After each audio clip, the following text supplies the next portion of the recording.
بسم اللہ الرحمن الرحیم نحمدہ ونصلی علی رسولہ الکریم اما بعد۔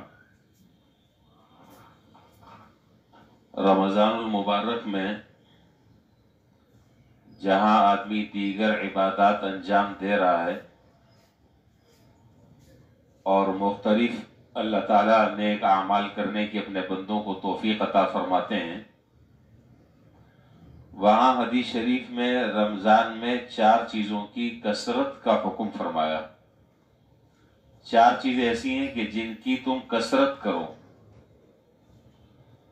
ان میں سے سب سے پہلی چیز ہے کلمہ شہادت،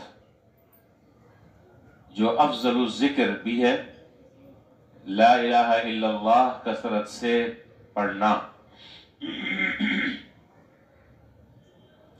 مشکات شریف میں روایت ہے، حضرت ابو سعید خدری رضی اللہ تعالیٰ عنہ اس روایت کے راوی ہیں،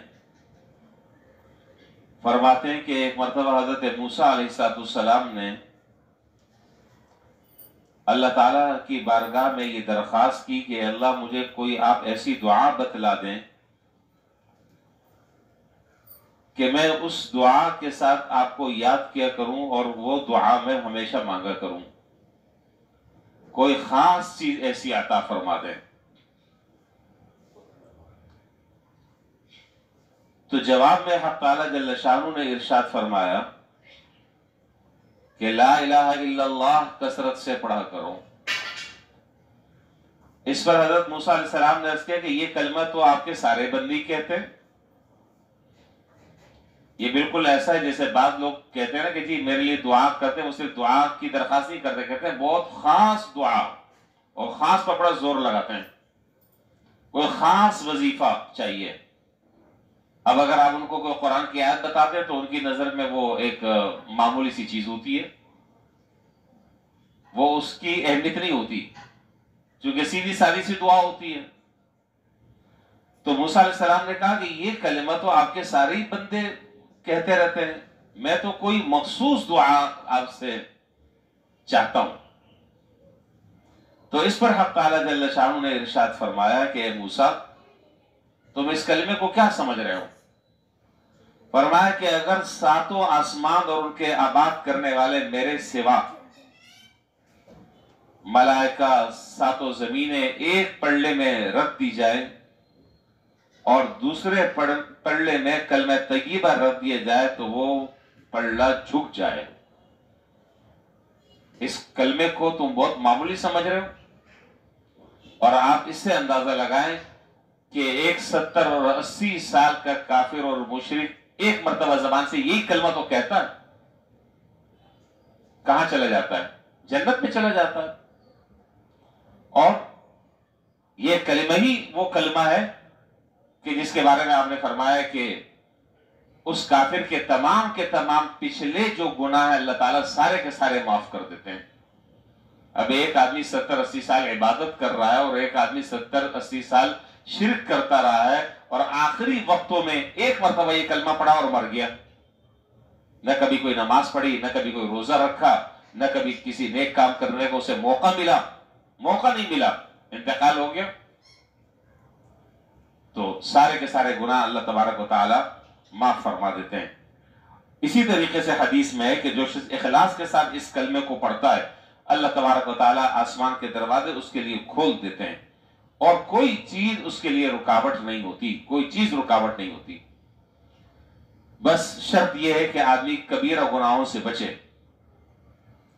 تو یہ غور کرنا چاہیے، یہ کلمہ بڑا خاص کلمہ ہے، اور پھر اس مہینے میں اس کلمے کا حد سے زیادہ اہتمام کرنا چاہیے کہ اس کو چلتے پھرتے اٹھتے بیٹھتے آتے جاتے یہ کلمہ ہماری زبان پر ہو۔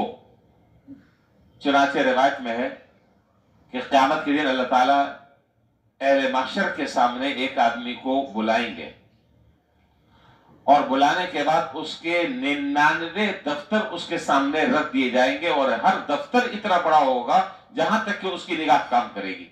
وہ سارے کے سارے 99 دفتر جو ہے وہ گناہوں سے لدے ہوئے ہوں گے۔ اللہ تعالیٰ ارشاد فرمائیں گے، ان لک، کیا اس میں کچھ کہنا ہے تمہیں؟ هل لك فی عذر، اس میں تمہارے لیے کوئی عذر ہے؟ یہ جو گناہوں کا انبار لگا ہوا ہے، کیا یہ تم کہہ سکتے ہو کہ میرے فرشتوں نے غلطی کر دی یا ویسے ہی سارے فرضی گناہ لکھ دیے؟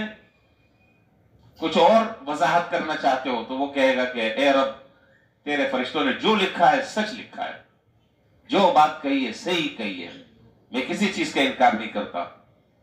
اور اس کو اپنا انجام بھی نظر آ رہا ہوگا کہ میرا انجام اب کیا ہونے والا ہے۔ حق تعالی جل شانہ فرمائیں گے کہ ان لک عندی حسنۃ واحدہ لا ظلم اليوم علیک، آج کے دن میرے پاس تمہاری ایک نیکی اور آج تمہارے پر ذرہ برابر بھی ظلم نہیں کیا جائے گا۔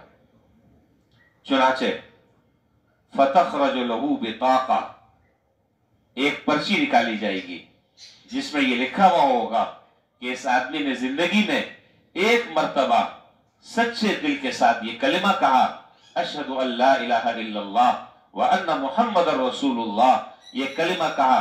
اللہ تبارک و تعالی فرمائیں گے کہ اس کلمے کو اس دوسرے پلڑے میں رکھ دو، ایک پلڑے میں 99 دفتر بدعمالیوں کے، اور ایک پلڑے میں اب وہ آدمی کہے گا کہ یا اللہ یہ ایک پرچی جو ہے وہ 99 دفتروں کا کیا مقابلہ کر سکتی ہے؟ دفتر سے مراد رجسٹر، نام اعمال، 99 رجسٹر ایک طرف اور ایک پرچی معمولی سی ایک طرف، یہ کیا اس کا مقابلہ کر سکے گی؟ اللہ تعالیٰ فرمائیں گے کہ آج کے دن جو ہے وہ انصاف ہوگا۔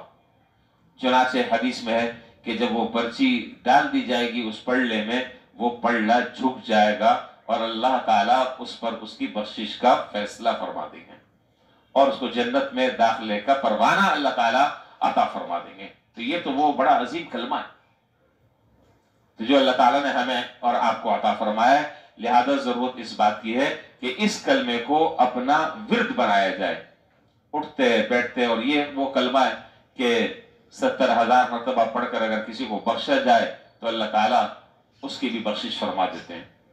بہرحال ابھی تو میں نے یہ ایک چیز بتائی ہے، 4 چیزوں کی کثرت کا حکم ہے۔ ایک بات آج میں نے ذکر کی، ابھی یہ گشت کی بھی ترتیب ہے تو بس میں یہیں پر اپنی بات ختم کر رہا ہوں، باقی بات انشاءاللہ پھر کل کریں گے۔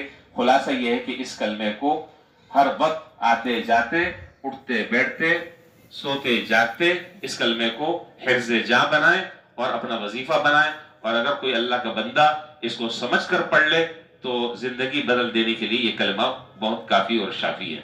اللہ تعالی ہمیں عمل کرنے کی توفیق عطا فرمائے۔ وآخر دعوانا الحمدللہ رب العالمین۔